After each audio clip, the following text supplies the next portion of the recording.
Yeah, hello everyone. You are welcome to yet another edition of Africa's Realities. As usual, my name is Mr. Johnson Yakubu Sani, and today I'm out with another video. Now, today, even though a little belatedly, I want to talk about the most trending thing happening in Nigeria now, and that is the UROMI killings.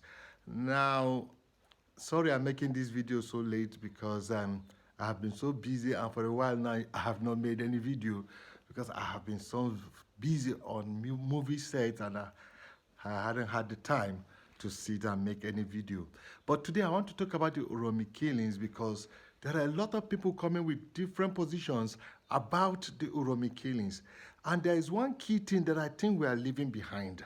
And I want to say this because people will give the fault to the people traveling. Why would people travel with guns? Others are giving fault to why is there why is the vigilante, why does the vigilante not ask them? Oh, a lot of faults are given. But one of the key faults or the key people that should be given the huge fault, we tend to forget or leave them alone. And today I am bringing our attention to these people. Now, before I go further, please, I want you to subscribe and turn up the notification bell so that whenever I drop a video, you'll be amongst the first to get to watch. And I want to thank my returning subscribers because whenever I drop a video, you guys are very quick to watch. So I say thank you. And I also want you who is watching me now, I want you to hit the like button so that this video can be spread far and wide. And I also want you to engage in comments so that we can have meaningful discussion in the comment section. Now, having said this, let's start this content. Babu wani kama da kai, ai babu wani. Now, viewers, you're welcome back. Now, like I said, today I'm talking about the Uromi killings. Uromi is in Edo State, and it's a local government and a town in Edo State. And we all know about the killings that happened. Oh, I don't have to go into detail because it's already a news all over Nigeria. But if I could just say a little bit, they say some Hausa, not Fulani, Hausa men are traveling on a trailer, and they are coming back to the north from Port Harcourt, and they are passing through Uromi, but they were carrying arms and locally made guns though. And then the vigilante of that area had a hint that some people are coming with such weapons, and they stopped them, and before you know, fracas happened, and the vigilante killed them and burnt them, mistaking them for kidnappers, because at that area a lot of kidnapping activities is happening, and mostly by Fulani in the bush. Fulani, nobody knows Nigerian bushes like Fulani. Fulani knows every nook and cranny of Nigerian bushes, and that's the nomadic Fulani. And they are mostly the people perpetuating kidnappings in the north, down to the middle belt, and down to the northern part of southern Nigeria. Now, today I want to talk about who are we to blame for this. And I'm coming in the aspect of extrajudicial killing, because there are a lot of extrajudicial killings in Nigeria. We all know about the Alu 4, whom were mistaken for armed robbers, and they were not given any chance to state their own or to make their own defense, and they were just lynched by the mob, and they were killed and they were burnt. We know about Deborah, who they say that she abused Prophet Muhammad, but she was not even given a fair hearing because she never called Prophet Muhammad's name. She only said they are putting Manzo. Probably she doesn't know what Manzo means. And she said, why are they pulling Manzo? And she made a derogatory comment on Manzo. And probably she doesn't know Manzo means Prophet Muhammad. But nobody gave her a chance. They just lynched her. The mob lynched her, and they killed her, and they burnt her. And she never called Prophet Muhammad. She only said Manzo, and she make a derogatory comment on Manzo. Probably she doesn't know Manzo, because I think Manzo means apostles. In the Bible, we know Manzane, all these are apostles. So, I don't know. But we all know this. We know about the apostates. Let's not forget the apostates. How these ones were perpetrated by police themselves. And a lot of extrajudicial killings. The apostates, they were timed as armed robbers and they were never armed robbers. And the police, because somebody wanted to take the girlfriend of one of them, and the guys, a police officer wanted to take the girlfriend that they came to the club with, and the guy said, no, you can't take our girlfriend. And the next thing the police officer said, they are armed robbers, and the police just killed them. We know all these kind of extrajudicial killings, that is even the ones that have made headlines, and there are a lot that haven't made headlines. And we know it's already a problem in Nigeria. Now, why do we have extrajudicial killings is why I'm making this video. Now, the real culprit or the real people to give the blame of extrajudicial killings in Nigeria is the Nigerian police. The Nigerian police is the problem of Nigeria. Because there is already a zero trust, a zero confidence, a zero belief in the Nigerian police. The Nigerian police in every aspect is a cash and carry police. Yes, it's a cash and carry police. I can confidently say this because I have passed through a situation with the Nigerian police many times, and I have known that they are cash and carry. You see, it's not an accusation. It's just a daily thing. If you are rich, you can assault a poor man, beat up a poor man, and go and pay the Nigerian police, and yet the Nigerian police will lock up the poor man who has done nothing to you, but because the Nigerian police will tell him why. In fact, the Nigerian people can cook up story. They are the ones to cook up the story to make up a story of what you have done wrong against the rich man. They will not even investigate anything. All they know is that the rich man say you insulted him and he paid them money, and they just catch you and they just imprison you and they detain you. And again, when your people come to set you free, they also make money from them. They are just cash and carry. Detaining you, they detain many people just not for anything, just because let their people come and pay money and let them release, and so that they can have money to share amongst themselves. It is a cash and carry policing. When you see, let me even give you an example. I had a cousin who was walking on the street, and some boys waylaid him. After waylaying him, and they took his phone, a very costly phone. But he knows one of the boys. So we went to the police station, and the first thing the police said, we have to pay money before they open a case in the police station. So we paid 5,000 before they opened a file. After they opened the file, and then they said the patrol team is the one that we're going to pick this boy in the night. But we have to pay the patrol team. We have to give them money to fuel the car and give everything. At that time, it's not even that time. They asked us for 15,000 naira, which is like almost 40 or 50,000 of today. We paid 15,000 naira. We waited 2 days. We didn't hear anything. We went back. They lied that they couldn't find the boy or anything, but we need to pay another money because they are still investigating. They are still looking for the boy. If we want the case to continue so that we know how we can get the phone back, we have to pay more money. We paid more money. And that is why they didn't do anything again. And when we went back, they are asking for more money. That we found out that at this rate, we are going to even pay the police all money that will have even bought a brand new phone for us. So we stopped paying. We stopped paying the police. But after 2 or 3 months, one of these days, we strolled into a beer parlor and we saw the same patrol policeman with the same man who collected, who engineered and they took this phone from my brother.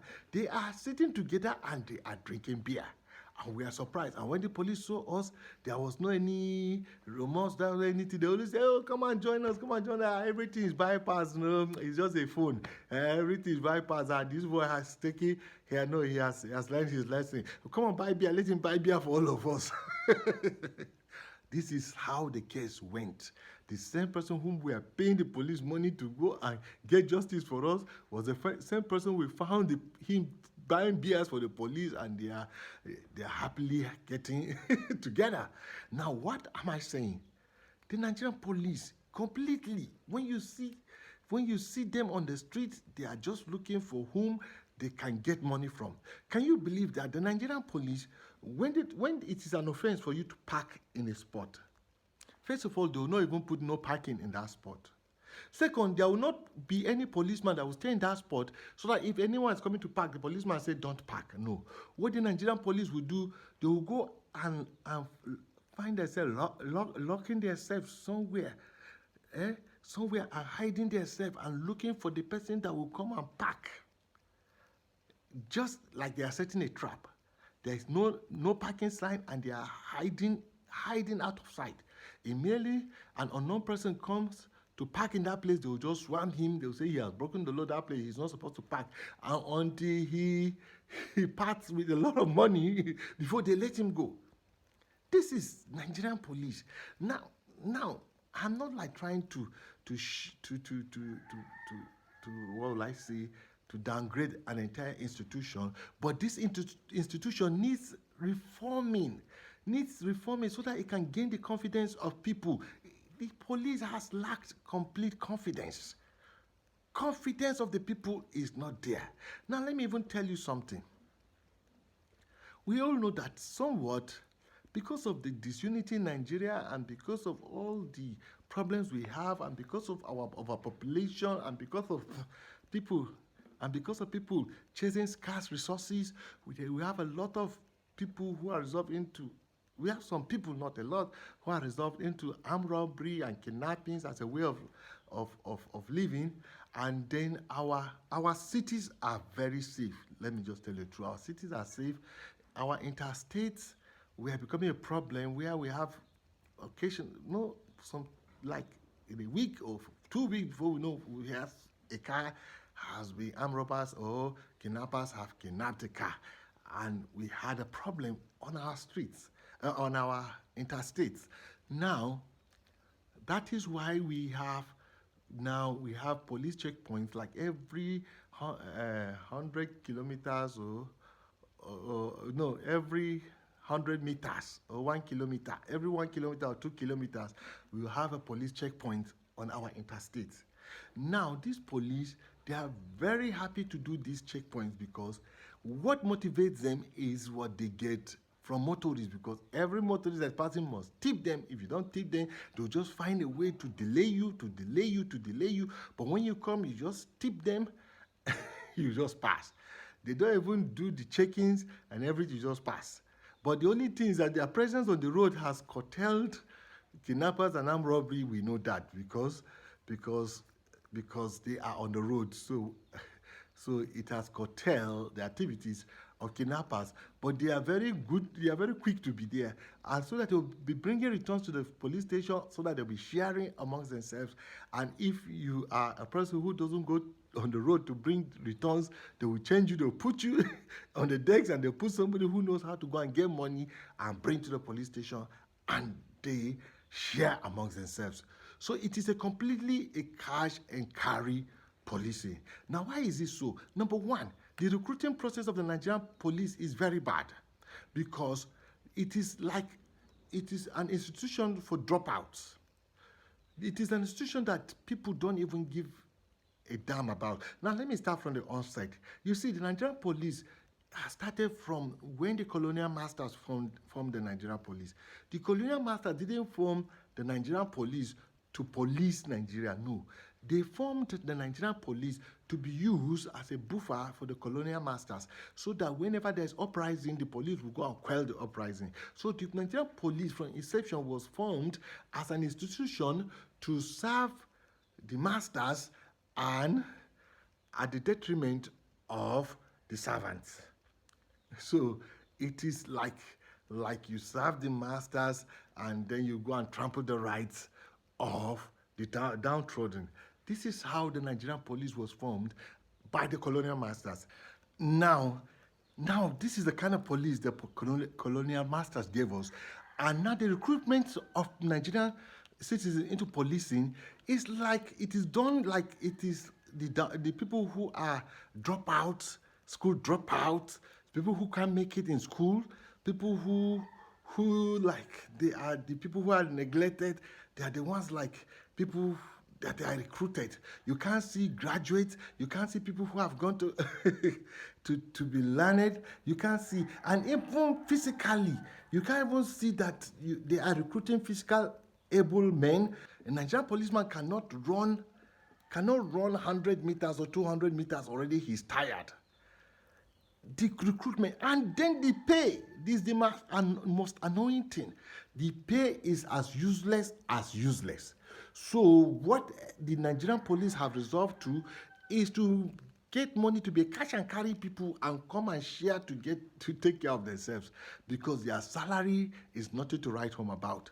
But you see, Nigerian people have confidence in the Nigerian military, because the Nigerian military, they don't have things to do with the public. Where the only place you can even see the Nigerian military collecting money from people is only the ones you put on a highway for checkpoints. But apart from that, they don't have any daily things to do with people, and you think maybe they are collecting money from people. But the entirety of the Nigerian police is a cash and carry. Even when you see them around, they will just mark a checkpoint in the city, and just to be collecting money from people. That is how the Nigerian police is. So the Nigerian people have lost complete confidence on the Nigerian police, and they just believe that when you have a criminal and you hand to the police, all it takes for the criminal to be set free is for the people of the criminal to come and give the police money. And see, when you hand over a criminal to the police, you don't even know anything, you don't hear anything, everything is quiet. Police will just tell you, just go home. Okay, they are taking over everything. That is the end of the case. They will not even charge the person to court. They are just waiting for the people to come and pay huge money so that they will share within themselves, and then they release the person. This is what is prevalent in most of Nigerian police stations. Completely, we don't have trust. And that is why you see for people to get all these kind of criminals and call police and let police be the institution that takes over this kind of case, they don't have confidence. They can hand over these people to police, and tomorrow you see these people on the street. Yes, on the street, because somebody has paid the police money. So this is the kind of Nigerian police. It is just an institution that some people pay money to so that they can oppress others. So there is no justice in the Nigerian police. They don't even take criminal cases to court, except the ones that there is nobody to come and bail the person and pay them money to kill the case. If there's somebody that will come and pay the police station and kill the case, the case never goes to court. And even within the police station, they can even twist case to be to make the villain the victim, and the victim, they turn him to the villain. It has happened in many cases. So you see, the problem we have is reform of the Nigerian police. From the kind of police the colonial master gave us, we have done nothing to this kind of policing. Let's recruit people who are, I think, HND, OND, and not failures of secondary school. No. Just you get people who have failed secondary school and just go to police training school and teach them how to shoot gun, and then all of a sudden they are police, and you just teach them how to go on the street and get money and bring to the police station and share. That is not policing. They have completely lost our confidence in them. We need restructuring of the police. We need a real police that is there to lay his life to safeguard the public, to safeguard. Look at policing we see. We see people, armed robbers is shooting in other countries, police are running to engage armed robbers. In Nigeria, when armed robbers are shooting somewhere, police are running away, because even they are the main targets of the armed robbers. They will pick race and they will run. They will not run to go and contain the armed robbery. They will run away from armed robbery. Does it make sense? This kind of policing. There are a lot of things wrong, because the police is killed. There is nobody takes care of his family. He doesn't even know who will take care of his family. In fact, his salary is already very poor. His gratuity is very poor. What sustains him is the money he gets from the public, from bribery and from whatever extortion. That is how he takes care of himself. So he doesn't even think he can die for the country. And the thing is just anyhow. So the real culprit of all these extrajudicial killings is the police. We need a total overhaul and total restructuring of the Nigerian police so that people can have confidence in the police, so that people can apprehend criminals and hand over to the police. And the police will do thorough investigation and the thorough prosecution of such criminals in Nigerian courts. And we know, okay, this is what has transpired about the case. And when there is such confidence in such institution, there will never be extrajudicial killings in Nigeria. But at this rate, it's becoming pathetic. Becoming pathetic. So I'm not going to talk about why should people travel with guns over a beach, which is even wrong the way Nigeria is today. It's not good for you to be traveling with guns the way Nigeria is today, because you are a suspect. It's only the police or the authorities that have license to carry guns about. Even people who are licensed to have a guns, they are only licensed to have a guns in their home. I don't think there's any Nigerian that has been licensed to carry a gun about. No. Anybody caught with a gun outside is a criminal. It's already like that.